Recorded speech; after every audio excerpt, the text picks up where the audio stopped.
So one thing I wanted to talk to you about, I did a previous show with Kent Hovind. I'm sure you know who he is. He goes by the name Dr. Dino. And we had a section on morality, and I basically challenged him because he claims to have 4 PhDs. He says 3 of them are earned, 1 of them is an honorary degree, and he actually, even though he claims to have these 4 doctorate degrees, he will not name the other schools, but he does name one of them, Pacific University, which I think is strange to claim that you have doctorate degrees, but then I really pushed him, and he would not give the name of the school. I thought that was interesting. But you know, you've got a real PhD, and so I think there's a real honesty issue here. In fact, I think maybe first maybe he got one, and then he just got used to it and got another one because people didn't challenge him on or whatever. But here's some points I want to bring up about it. Okay, so like I said, he claims 3 doctorates and 1 honorary, but he doesn't publicly name what the schools are, except for the Pacific or the Patriot University. And then when you question him about it, he goes, well, it's not important to him that they're not accredited schools, but actually the Patriot University is accredited, and it's a known fraudulent accrediting agency called ACI. There's actually a story on the internet about how they got busted for being a sham accredited agency. It's kind of a humorous story.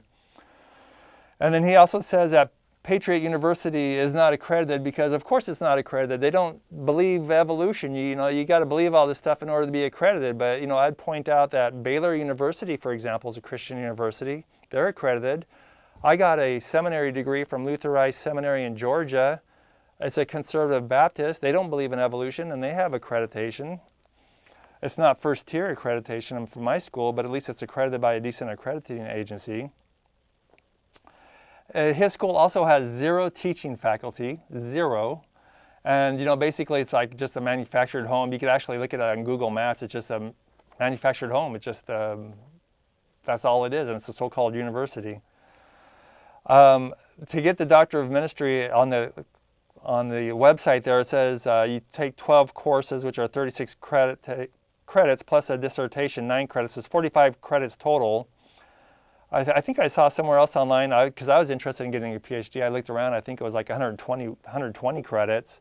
And then it cost $21.89, basically $2,200 for a PhD there. And like I said, I looked into getting a PhD. They normally cost about if I wanted to get a PhD in education, it would cost about $50,000. And I noticed there's actually one where I can get a PhD in something else for about $15,000 that was accredited. So I mean, his is only $2,000 barely. So what is your take on this? I mean, do you think this is kind of a sinful thing to do or a dishonest thing to do? Yeah, well, you know, I'm deeply troubled when Christians, you know, misportray themselves as being experts when in fact they're not. And I mean, to be clear, there are many Christian scholars who have worked very hard to earn their degrees. You know, there are many people with, you know, PhDs and THDs and DMens, you know, that degrees that have worked very hard, as you mentioned, through schools that have been accredited, where these are rigorous degrees, and there are, you know, real, expertise that they're expected to develop. There's a lot of Christians in science who do have bona fide degrees, you know, and so, you know, to me, it's an insult to men and women who have really run the gauntlet and earned those degrees to portray yourself as something that you're not. And so, yeah, I'm deeply troubled by people that portray themselves in that way.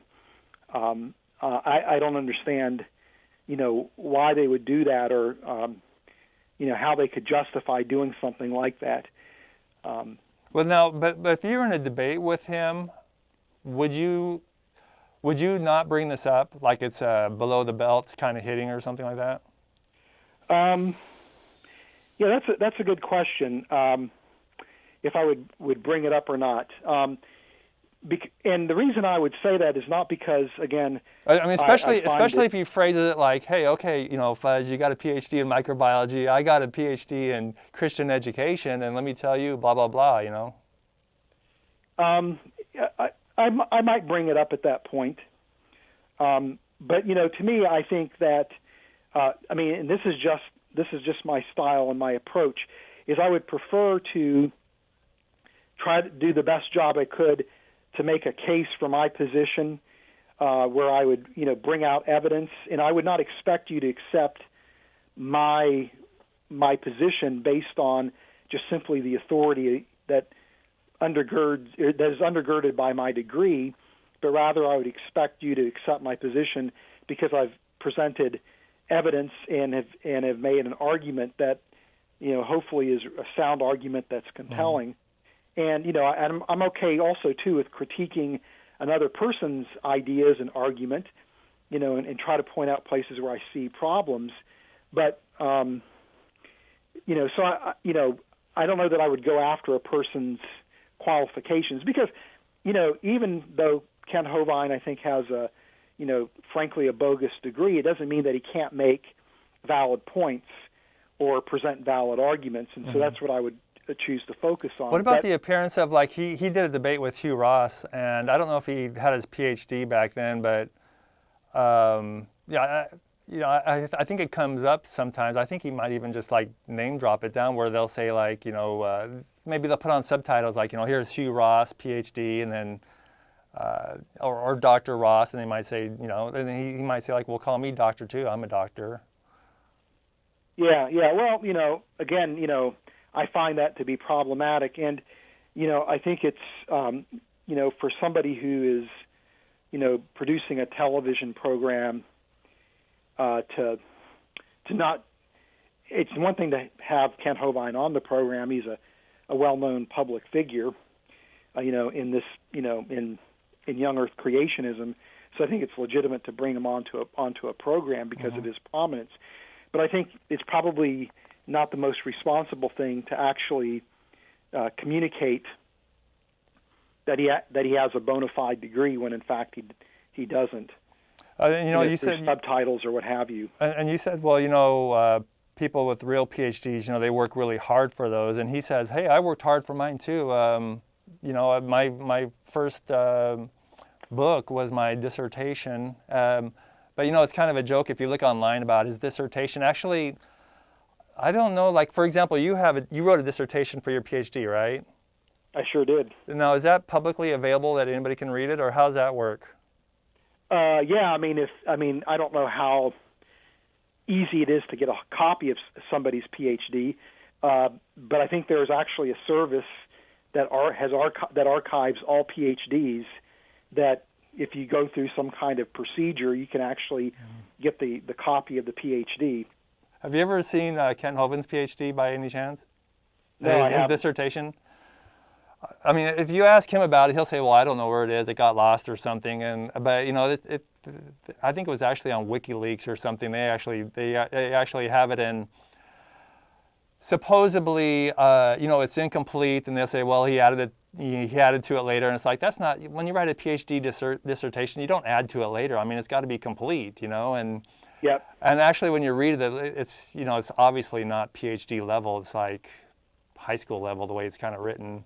Yeah, well, with my experience getting a PhD, it's only your dissertation is only partially meeting the requirements to earn the PhD. There's other things that you have to do as well, that you have to accomplish, to have the complete fulfillment of the requirements for the degree. So the dissertation is partial, but that a dissertation actually has to be evaluated by a committee of experts, and typically you bring in somebody at a university from another department to make sure that the department granting the degree is not doing something, beneath the line. Yeah. And a lot of times people will bring in individuals who are experts outside of the university. So I've sat on PhD committees for where I was the outside person coming in. So my job was not only to evaluate the PhD, but in a sense to be a kind of a monitor to make sure that the university was actually going through a legitimate process to grant the degree. So, there's actually a committee of people that vote to determine whether or not your dissertation fulfills requirements. And again, it's people that are experts in those areas, people that are part of that particular department, people outside that department, people outside that university. Mm-hmm. So, when you've completed a Ph.D., you really have run the gauntlet, where you have people, going through the work with a fine-tooth comb. But then when it's done, it's done. Now you could continue research in the area that you wrote your dissertation on. But again, there's ways you communicate that research so that, again, people have confidence that the work that you're presenting has credibility. So that's why peer review is so important. I mean, even, at Reasons to Believe, when we publish a book, we actually do our very best to have people review the manuscript who would be friendly to our position, and also people that would be hostile to the position. So, right. For example, the update to Who Was Adam, we had 2 people from BioLogos review the manuscript, and they offered, critical comments that we took seriously. It doesn't mean that, that the BioLogos people would agree with the contents of Who Was Adam, right? But we did go out and solicit, their input, and took it seriously as we shaped the manuscript. And you said, so you basically said there'd be some outsiders coming in to look at it too, just to make sure that the department's on track at the university. Yes. But, in this case, they have 0 faculty also. So it's like, what does that say? I mean, they don't even have a department, it sounds like. Yeah, well, I don't understand how you could grant somebody a Ph.D. without there being at least a faculty advisor. Because, again, the idea is you have a faculty advisor who has a degree and who has experience in that particular field, who is guiding your research and is, in effect, teaching you through a process of being an apprentice how to function as a scholar in that area. And then, of course, when you're doing your defense, it's not only you that's on trial, but it's also your Ph.D. advisor. Well, what do you think about what do you think about too? I mean, you said there's a lot of hard work to get a Ph.D. and he says, well, I did work hard. I wrote, my book reflects that. I worked hard for it. I just didn't pay money and got a degree. I worked hard. So I mean, yeah, he did some work, but there's a huge difference there's a huge difference between doing a lot of work and doing Ph.D. level work, right? Right. Yeah. I mean, but it's, you're doing hard work to get a Ph.D., and again, he very well could have worked hard as well, but that hard work is also in the context of, again, where there's certain criteria that you have to achieve. So it's not just simply working hard, but it's working hard to make sure you're attaining a particular standard and maintaining, the quality of your work at that standard or even higher than that standard. Okay. And the only way you can do that is within a community of people who are scholars, who are holding one another accountable as well. Okay. Anything else you want to say about that before we move on to our next topic? Nothing other than, it's something that I think deeply saddens me that, again, there are a handful of Christians that portray themselves as experts when in fact they're not. Well, I did a little bit of look on the internet too, and it seems like there is a little bit of a faction. There are some like Christian. I think there's Christian celebrities on TV. Some of the charismatic ones. They say I don't know if it's Dr. Price or not, but there's Dr. So and so, Dr. and so and so. I mean, some of these charismatic leaders just they call themselves doctor, and they don't really have real doctor's degrees, but they just get into this, I don't know, some kind of group think where they can get away with that, I guess. Okay, so the next question I want to talk to you about